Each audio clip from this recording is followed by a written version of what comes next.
The armed rebellion in Russia may be over, but the fallout from it has sparked a diplomatic frenzy today. We know that Vladimir Putin has spoken with the president of Belarus, Alexander Lukashenko. He's one of the Kremlin's closest allies, and he brokered a deal with the Wagner mercenary group leader Yevgeny Prigozhin to end the short-lived advance on Moscow before any bloodshed. We've also learned that Prime Minister Justin Trudeau has held a call with Ukraine's President Vladimir Zelensky about this weekend's stunning developments. This is how the streets of Rostov-on-Don looked yesterday after Wagner soldiers took over the streets of a city that's home to the Russian military's southern headquarters. That private army has since retreated to its various bases. And under that deal I mentioned, its members will not be punished for their insurrection. And the mercenary group will not be banned either. Officials see its value as a combat-ready force, and the head of the Parliamentary Defense Committee says moves are underway to regulate the force. Wagner's leader is reportedly heading into exile in Belarus under the settlement he negotiated with that country's leader, although he himself hasn't confirmed that move. Yevgeny Prigozhin hasn't been seen or heard of since he left Rostov-on-Don yesterday. His spokesman told CNN today that he will speak soon. Officials in Belarus say they have no details on what Prigozhin's status will be in that country and when he might arrive. Journalist Rebecca Collard has more on the latest developments and how the shutdown rebellion is playing out in Russia. I think, first of all, if we look at these videos from last night, as the Wagner mercenary forces are allegedly leaving this southern city of Rostov, you see people in the street. So there are Russians in the streets. They seem to be cheering for the Wagner mercenary group. They seem to be chanting Wagner, Wagner.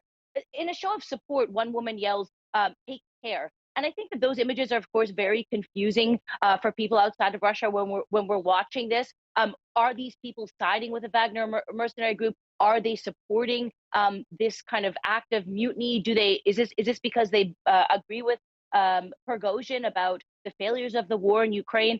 But the thing I would say, Hillary, is it's very difficult for us to know exactly how Russians are feeling. So there, as we've said before, there are very few independent or foreign journalists on the ground in Russia at this time. The reporting we've have seen has been mostly people talking about a sense of relief. You could imagine looking at these images that if you lived in one of these buildings, how you would have felt yesterday if you were at home and seeing these military forces on the street. So I think mostly what we're seeing is a lot of relief from Russians. And the last thing I'll say is what we've seen today from Putin, as you said, and also from the Ukrainian military is a lot of bravado. So the Ukrainian military talking about repelling 10 attacks in Bakhmut, and also Putin saying that this war in Ukraine will go on. And I think that that's really key right now, both for the military and for Putin.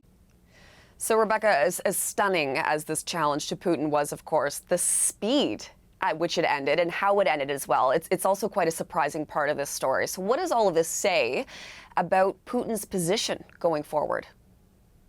Yeah, that's a great question also, Hillary.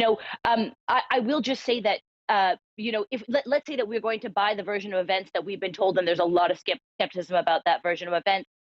Obviously, this could really be hurtful for Putin. It could also be hurtful for his previous ally, Prigozhin. But one of the most interesting pieces of analysis that I've heard is that, it's important to remember that Putin is very strategic. And he, of course, has the Russian military. He also had this armed force, the Wagner forces that were under his other ally, and he has another National Guard force. And in some ways, he's been very clever at making sure that all of the military force in his country wasn't in the hands of one military power. What we're seeing right now may be cautious reaction, but whether or not this has weakened Putin's position internally, that could take us months or weeks to really know the consequences of that.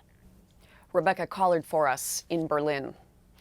Kimberly Marten is an international security expert and a political science professor at Barnard College at Columbia University, and she joins us now. So Kimberly, thank you so much for making some time for us on this Sunday. Thank you for having me. I want to start by getting your reaction to everything that we saw play out yesterday. What do you make of the fact that the Wagner Group seemed to turn around? It's very puzzling. There are all kinds of mysteries that we don't have access to yet. One thing that's clear, though, is that this wasn't actually an attempt by Prigozhin to unseat Putin. So I think the people who have been talking about a coup attempt are maybe overplaying things a little bit. This seemed to be Prigozhin getting a little bit out of hand in terms of what he believed he could accomplish, but trying to make a political statement and get a bargain made with Putin rather than trying to replace Putin, I think. But I think there's just so much we still don't know. So, and of course, keeping in mind, like you say, a lot here that we don't know. But what are you expecting for Yevgeny Prigozhin and the Wagner Group going forward then? Well, I'm not sure that the Wagner Group in general depends on Yevgeny Prigozhin as its leader. He was brought in at some point, but he has no military experience, no combat experience, and he's primarily a middleman, a contractor, somebody who's good at making the deals and at making sure that everybody who needs to be paid off gets the correct amount to be paid off for. But the Wagner Group in general has always had a very close relationship with the Russian military intelligence agency, the GRU, and they are doing really important work on behalf of Russia. They're doing terrible things on the ground, but things that Russia really values in Africa, in both the Central African Republic and in Mali, and also on behalf of the warlord Khalifa Haftar in eastern Libya. And my best guess is that in some form or another, the Wagner Group will continue to operate. It may have a name change, and it's just that Prigozhin will not have the role that he had before. So I'm not sure on the ground how much is going to change about how the Wagner Group operates. Okay, so Prigozhin, it would seem that what happened yesterday was quite brazen. I'm wondering if you agree with that assessment, and why do you think that he felt that he could do that? Well, he's been fighting with the Russian Defense Ministry since before he took over Wagner. He had started out being a cleaning contractor for the military. And back when that was the case, there were lawsuits that were launched back and forth between him and the Defense Ministry way back when. And there's been a series of fights between him and the Defense Ministry the whole way along. And it's just been getting worse and worse. And he has been getting louder and louder in his complaints. And I think what happened is that because the Wagner Group played such an important role in the battle on Russia's behalf in Bakhmut in Ukraine, Prigozhin's head just swelled. And he sort of forgot who he really was, that he's not an insider, that he's not Putin's good friend, that he has always been in a service role. And I think he just maybe got some delusions of strength of how far he could push things in his fight with the Defense Ministry. So I think it has maybe more to do with Prigozhin's psychology and Prigozhin's belief about what he could accomplish than anything that is in the real world, because there's no way that with 25,000 troops spread out on those lengthy kilometers between Rostov and Moscow, he could actually have taken the Kremlin. So it's really not clear what he intended to have happen. So all of that was very unclear and perhaps a little bit surprising. But then the fact that it seemed to all end so quickly was also quite surprising. So what do you make of this deal that reportedly was brokered by the Belarusian president? What are we to make of all of this? I don't think that the Belarusian president, Lukashenko, is actually the broker. I think that he is sort of a prop in all of this. And so he's putting himself forward as a place where now Prigozhin can relocate, if that actually happens. But my guess is that the conversations that happened back and forth may not even have been between Prigozhin and Putin. They may have been between Prigozhin and some of Putin's allies who were stepping in for Putin to try to get some sort of a negotiated settlement.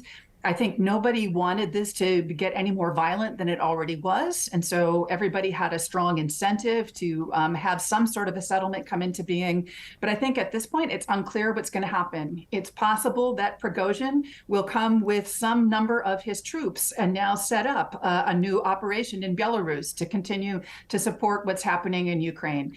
It's possible that he will go to Belarus and then immediately fly to Africa.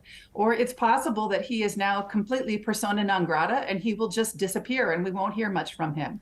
So I don't know what's going on. I don't think anybody does. But I highly doubt that the president of Belarus was actually the person who brokered this deal. Fascinating. Just finally here, Kimberly, where does all of this leave Putin? weakened. No matter what actually happened, he allowed a situation where he appeared not to be in control of all of the forces that supposedly report to him.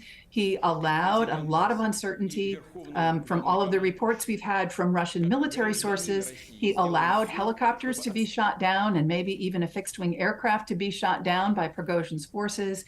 And the reaction was slow. There was not, an immediate reaction of other Russian military forces against what Prigozhin was doing. So whatever actually happened, Putin allowed himself to look weak.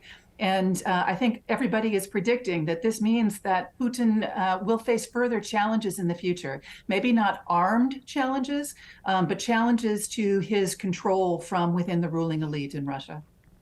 Kimberly, so great to get your insight and your perspective on all of this. Thank you. Thank you so much.